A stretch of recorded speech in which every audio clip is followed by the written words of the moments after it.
In my previous video, I demonstrated how using RDP, the remote desktop protocol, in a poorly secure network could lead to credentials theft.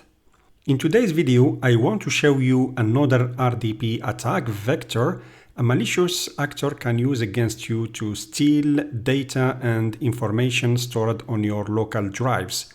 I mean files, documents, passwords, your photos, etc. He can also copy malware to your computer. I will also show you how to protect your computers from this kind of attack. RDP or Remote Desktop Protocol is a popular tool used by many system administrators and IT pro to remotely access another computer or a server. An attacker could take advantage of this legitimate tool to steal files from a target. How? By using a feature called local drives and resources. This feature allows you to use local resources such as your local printers, your clipboard, and your local drives on the remote server.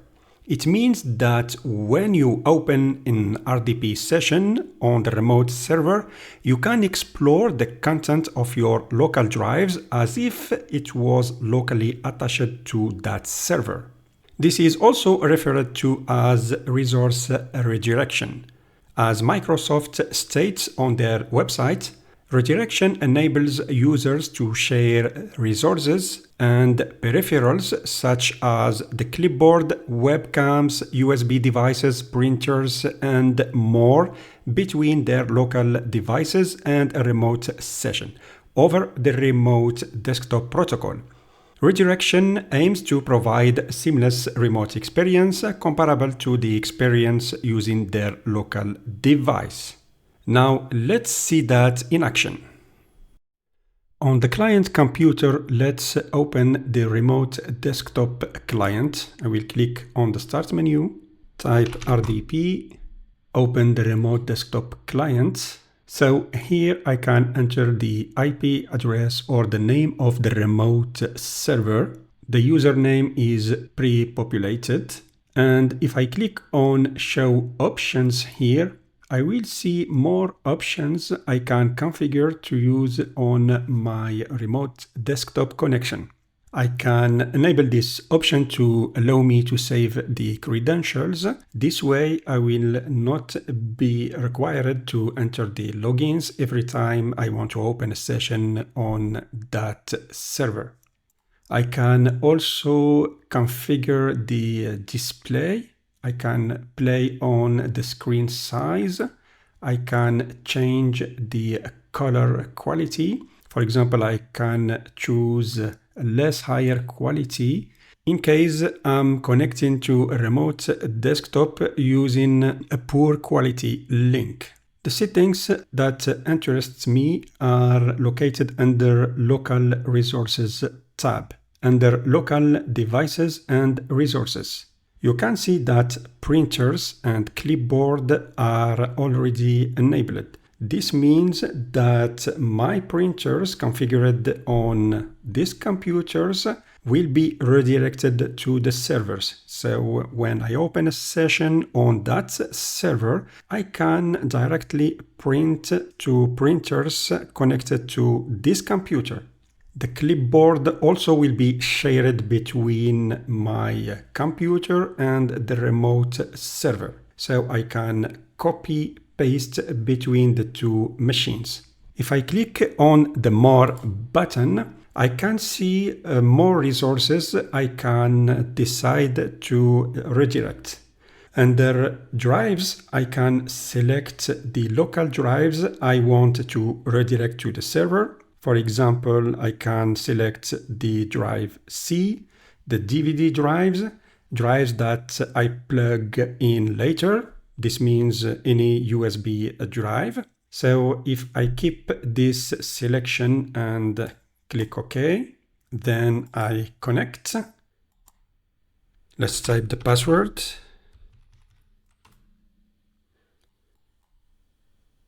Okay, now I'm connected to the remote server through an RDP session. So let's open a Windows Explorer here. Let's click on this PC to display the local resources. So you can see the local C drive of the server. Here is the DVD drive. And under redirected drives and folders, you can see the C drive that has been redirected from my computer to this server. So let's open the content, and you can see that I can browse my drive directly from the server. So I can do copy paste between my computer and the remote server. For example, let's copy any file. For example, this one, copy. Let's paste it on the desktop. Paste, and here it is, simple and easy. So this is a pretty handy feature. How could an attacker abuse this feature? First, let's talk about RDP configuration files. An RDP configuration file is a .rdp extension that stores settings for connecting to a remote server using the remote desktop connection client. These settings could be the server's name or IP address, the username, and so on. The attacker could send the victim an email with an attachment that contains the RDP configuration file. As the RDP files extensions are considered safe files, they will not be blocked by the anti-malware solution. When the victim receives the attached file, it will open the RDP client. The victim then enters the credentials provided by the attacker to establish the RDP session. Once the session is open, the victim's C drive is redirected to the malicious server. What the victim ignores is that the hacker has set a logon script on the server that automatically copies documents and folders located under My Documents location. Let's see that in practice. Here I put side by side the victim's computer and the malicious server. And here is the RDP config file the hacker sent to the victim through his phishing email. So let's check the content of this file. I will open it in Notepad. So basically, this is a text config file that contains all the parameters necessary to open an RDP session on the server. So there are parameters such as the screen mode, the video display mode, and at the end of the file, we have the drive redirect that redirects the C drive to the remote server. So now I'm going to open the session using this config file.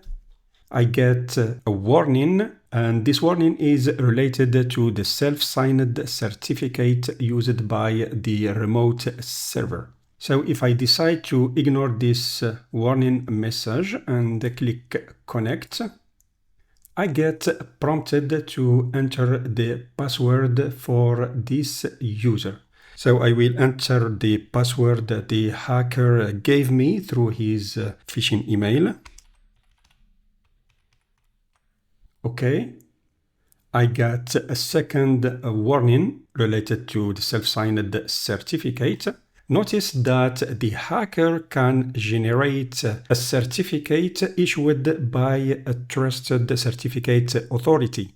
And this way he can make his attack more stealthy. So for the sake of the demo, I just used a self-signed certificate. So I'm going to ignore this warning.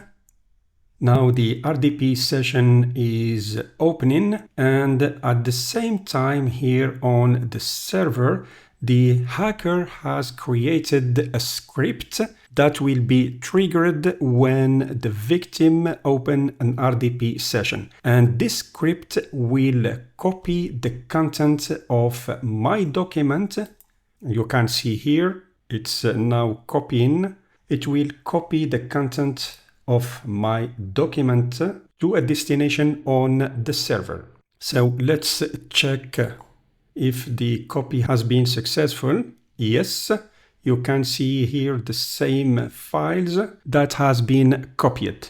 Now that you have seen how it could be dangerous to use this kind of files, I will show you how to protect yourself from this kind of attack. If you want to protect a single computer, you can use the local group policy tool to prevent drive redirection.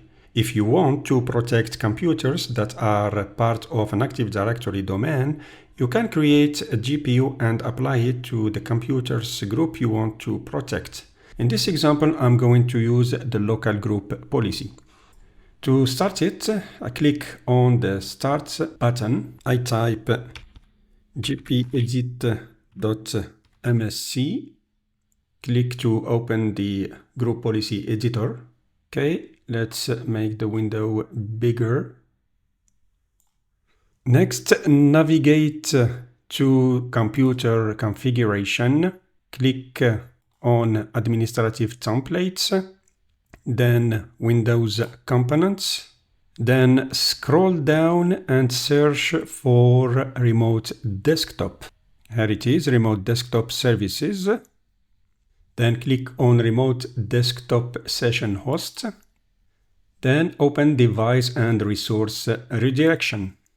Edit Do Not Allow Drive Redirection setting. Then click Enabled. This will enable this setting and prevent any drive redirection to the remote server. But this feature has a side effect.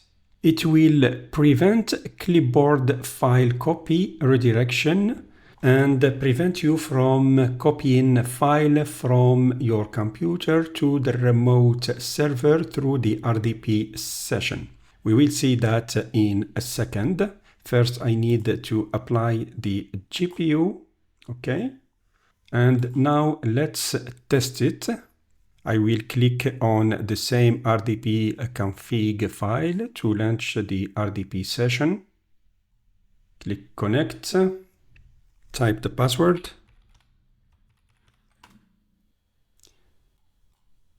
Let's open Windows Explorer. Click on this PC and you can see there is only the local drives that are available. No more drive redirection. So it works. Now, as I said, this will prevent you from copying and pasting file on the remote session. So let's test that. I will open Windows Explorer on my Windows 11 machine. Let's try to copy this file.